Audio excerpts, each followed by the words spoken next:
Hello Well, everyone, my name is Freya Fee. Oh, are you going to give I like a think, I think, Sorry. oh, Oh my I don't know. Welcome to the first of our collaborative Town Centre Health Check Heritage Council youth panels from the Youth Voices team of the Museum of Childhood Ireland. Our aim is to capture the voice of children and young people as they explore their role in revitalising Ireland's historic town centres. Aligning with commitments made on the UNCRC, children are considered competent, active citizens with the right to participate in decision making appropriate to their development. Involving children in decision making and participation in relation to their local environment fosters a sense of citizenship and belonging.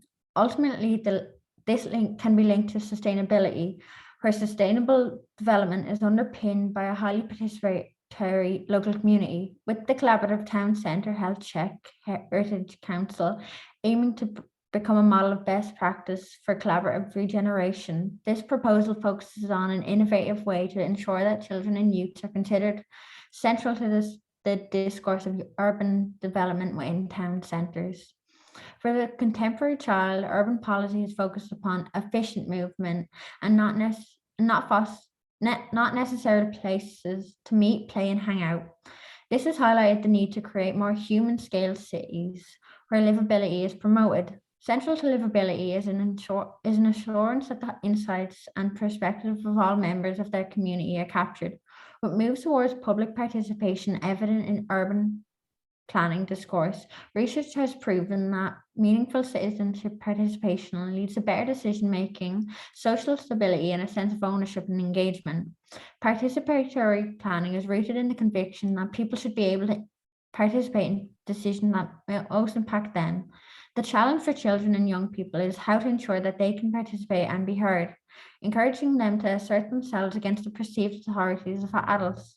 This proposal sets out to creatively engage with children, proactively ensuring our engagement meet the access needs of all our children, ensuring that the multiple and diverse experiences of the town centre are given a voice in planning, practice, and decision making. Hi everyone, my name is Freya Feeney. I am a member of the Youth Voices panel here with the Museum of Childhood Ireland. And I'm here today with my fellow Youth Voices panel members, Danny and Sinead and Nicole. And today we're going to be talking about our exciting collaboration that we're doing with the Heritage Council. And it focuses completely on urban development and healthy town centres across Ireland. So it's really important to us that the voices of children and young people are heard. So we're all young people and we all have our own thoughts on what is important to us that we want to see in town centres. And that's what we're going to share with you tonight. We're all going to show you what we think we would like to see in urban town centres that would make them more livable in and more assets to the community. So I'm going to begin with my PowerPoint about things I think I would love to see in urban town centres across the country.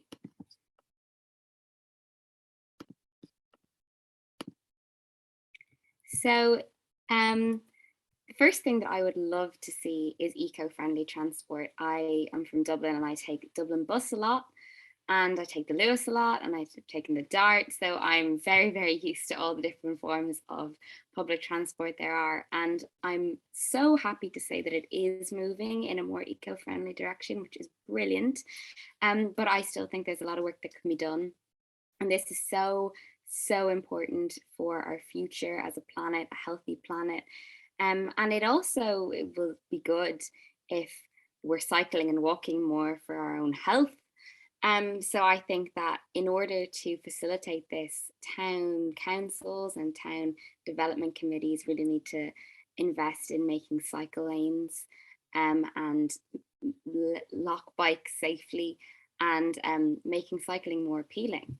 So an example of that is this that I have here, and this is Greystones, which is a gorgeous village in Wicklow. And as you can see, they've just have done something very small, very, very simple. It's not going to break the bank. They've just made some lovely heart-shaped places to lock your bike. And I think that it is really nice because it's a fun way to encourage people to cycle. It's creating a safe space for bikes to be left unattended. And it's just adding a little bit of personality that they're heart shaped instead of being your average place to lock your bikes. And if I had somewhere like this, I would feel much more safe compared to locking it to some pole or traffic light. So that's the type of thing that I think should be in all towns. Luckily, they are in a lot of towns, but I think it should be really, really vital that you have somewhere safe to lock your bike so that people do feel safe cycling, and it would lower emissions from cars. And if there's less cars on the roads, it's a safer place for children to play as well. So there's really no downsides to this, I think.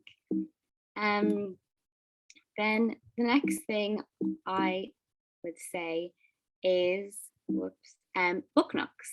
And this is an idea which I think is really, really cool. And it will add to recycling because here you can see them. They're usually in public parks or places like that. There's one in my local park, which I love. And it's just like a little birdhouse type thing. And it has books in it, and you can take a book and you can leave a book. And so it's completely free. So it really makes reading an accessible thing for members in the community.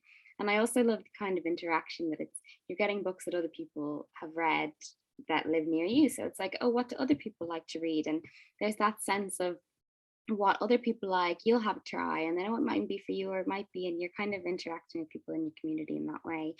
And it's just so accessible in terms of being 100% free and so eco-friendly as well, instead of going out and printing more books and wasting more paper.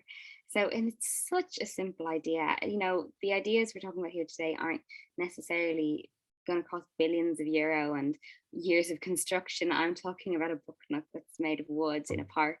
It requires minimal effort to maintain, and it is cost free completely as well. So I think it's a really lovely thing to do.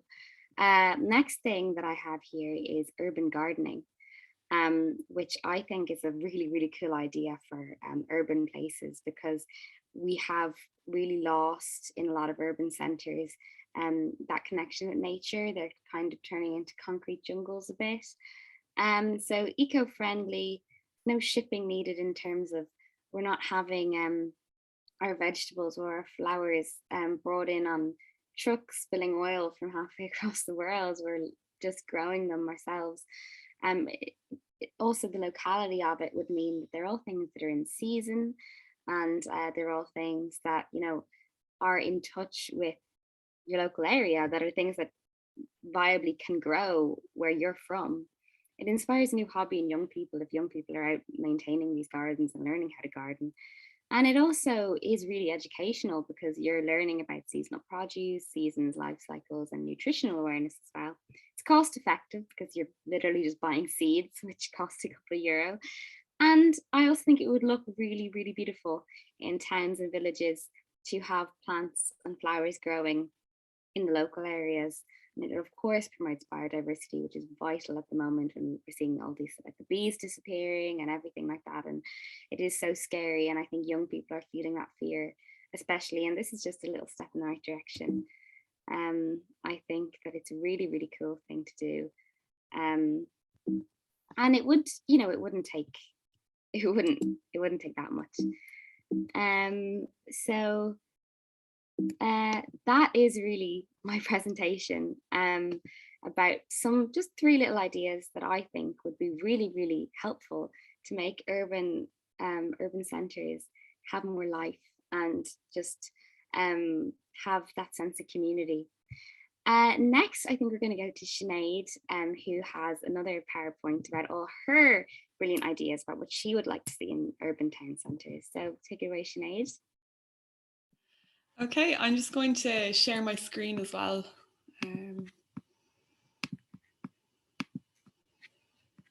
There we go. Is that okay?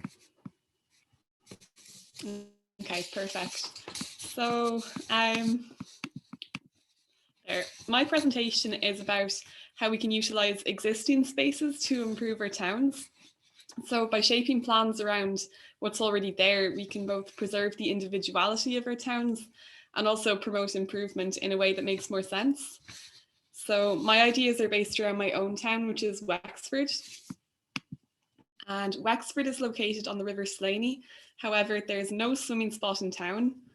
And there used to be one in a sheltered spot in the harbour, which is circled in this slide here, but that was quite a long time ago now. So this led me to research tidal pools. The example shown here is in Belmullet, County Mayo. And as you can see, they're quite unobtrusive on surroundings. They're easily accessible and quite easily built as well. So to me, this seems like a really great option to promote leisure activity and exercise. And that again can have knock-on benefits for both physical and mental health, as well as tourism. So how would a tidal pool look in Wexford? I think there is definitely potential for one near the old swimming spot in Ferrybank. It's at the mouth of the river and it's a really sheltered spot. And of course, there's a few considerations such as water quality, safety, or costs. But considerations or logistics aside, it's just an example of how we can be thinking about planning around existing spaces to help our towns to reach their potential. So the next topic I was thinking about is gathering spaces. Over the past year, the Wexford Quay has been transformed by the addition of local coffee and food vans. And there's so many more people just using the quay as a meeting spot. It's amazing the power of a cup of coffee to draw people in. It definitely works. So it would be great to see the use of more social spaces reflected around town, especially regarding green spaces, which, like an awful lot of towns, we are lacking in, unfortunately. There are a few squares in town, but more of them are used for parking than for social gathering spaces. Here is one square, which is St. Peter's Square, and it's a really great example of a small space which can have a great impact. It's been used for local open mic events and concerts in the past year, and I think it's an ideal location for future events and small gatherings. So I think it would be really great to see more of this in other spaces around town, but again, this raises the parking issue. And parking, of course, it's necessary and we need space for that. But it's also really, really important for people to have spaces in which to socialize in town. So I don't have the answer, but I think it's definitely something we could be thinking about and discussing more and more in the future. So that's the end of my presentation, and I hope you took something from it and maybe something that you can apply to your own town as well. Thank you Thanks so for much, listening. Sinead. I thought that was so interesting, and I loved the way you used what your town had. It's really I got a really good sense that you know your town really well, that you're a really true native Wexford girl. And I also love what you said there, that you don't have all the answers, because it is a community thing that everyone should come together and brainstorm, and great minds think alike, but different people will have different ideas, and then together they'd come up with the answers. It's not about one person having all the answers. So I loved that. And I also thought what you were saying about the green spaces was really funny, because during the pandemic I've seen so many more coffee trucks and things pop up, because restaurants and things have been closed and suddenly everyone's having takeaway coffee on the side of the road. But it is nice to see people socializing together outside. So next we're going to have Danny and his presentation. So take it away, Danny. Hi everyone, my name is Danny Sheehy. I'm from Tralee, County Kerry. So my my presentation is on a similar topic to everyone else, which is livable cities. So what I feel is that the cities, towns, and villages that we live in are made up of people, but they are not designed or made for people. They're currently in a state of being tied to cars and being tied to old logic. So there's three topics that I'd like to speak on in we can improve towns, villages, and cities and make them more livable. Those are walkability, biodiversity, and having a town first design. So firstly, talking about walkability. So in regards to walkability, I believe that more active mobility and active transport needs to be implemented within our villages, towns, and cities. So this means that a person can walk to everything they need in a short amount of time.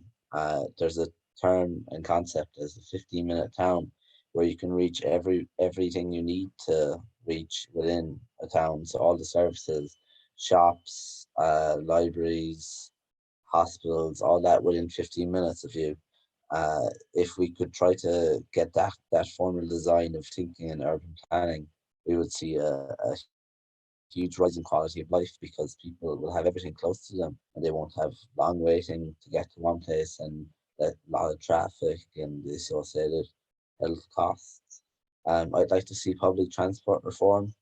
I'm currently residing in the city in Ireland, which is naturally, and the huge difference in being able to get public transport from one side of a place, an area to another, rather than walking or having to rely on a car or a bike, is huge. And I think that everyone in every part of Ireland should be able to benefit from such a uh, wonderful thing. And I think that the move towards having more rural public transport can only be commended. So moving on to biodiversity, I think urban parks are how we start with this. So most towns have town parks, and those can be the starting point. So I believe that there needs to be urban animal conservation programs where the local council, local authority, in conjunction with the government, identifies what animals and species live in an area, how their success can be helped by our policies, and how they're currently being hindered by our policies. So I think that if programs like this were in place and furthered, then you would see a large increase in the biodiversity in areas. And finally, I believe that tree planting and local fauna plans should be implemented.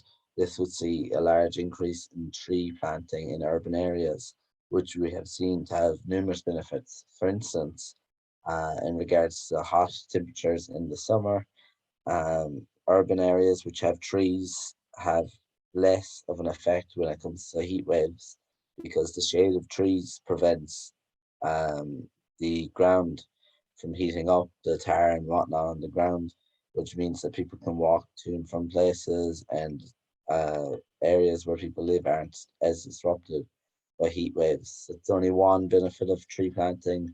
Everyone knows all the others. You get more life in the city. It's nicer, and of course, it helps with climate change. The small action to help with a big problem. Finally, moving on towards a town first design. What is a town first design? A town first design is where planners decide that instead of relying on cars for people to use as transport, they try to fit as many services as possible in town centres, which means that people no longer have to drive as far as they have to.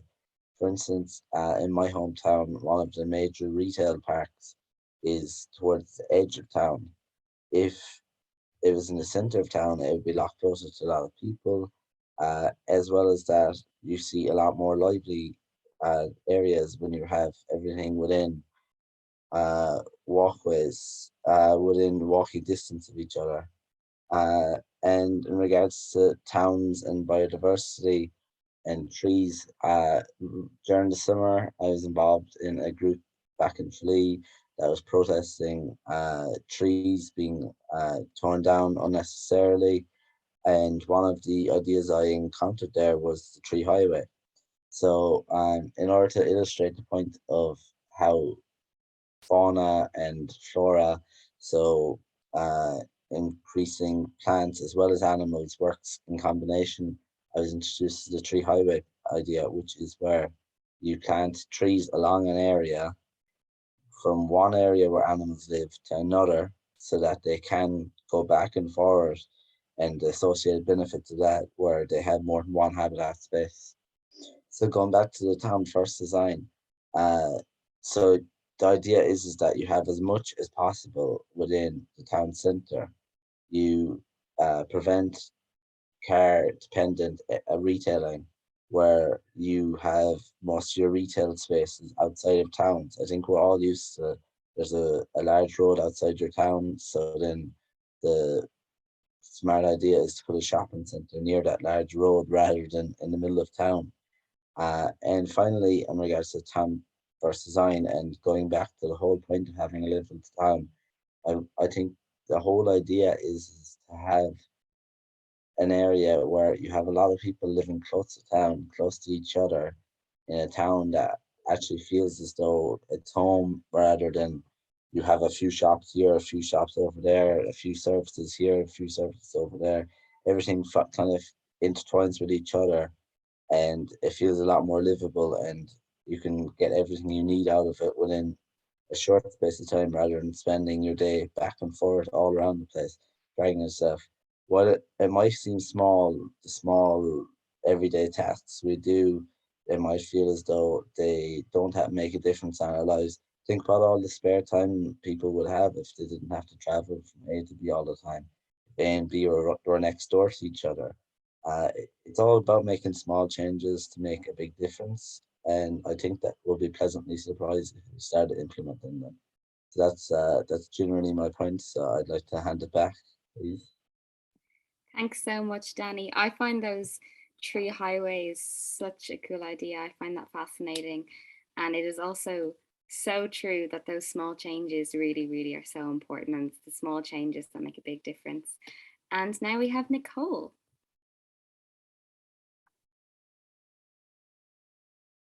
Thanks so much. So that's the end of our little presentations today. I hope that you all learned so much as I did, about all the amazing little things we can do to make our town centres much more enjoyable places to live and work so much more effectively.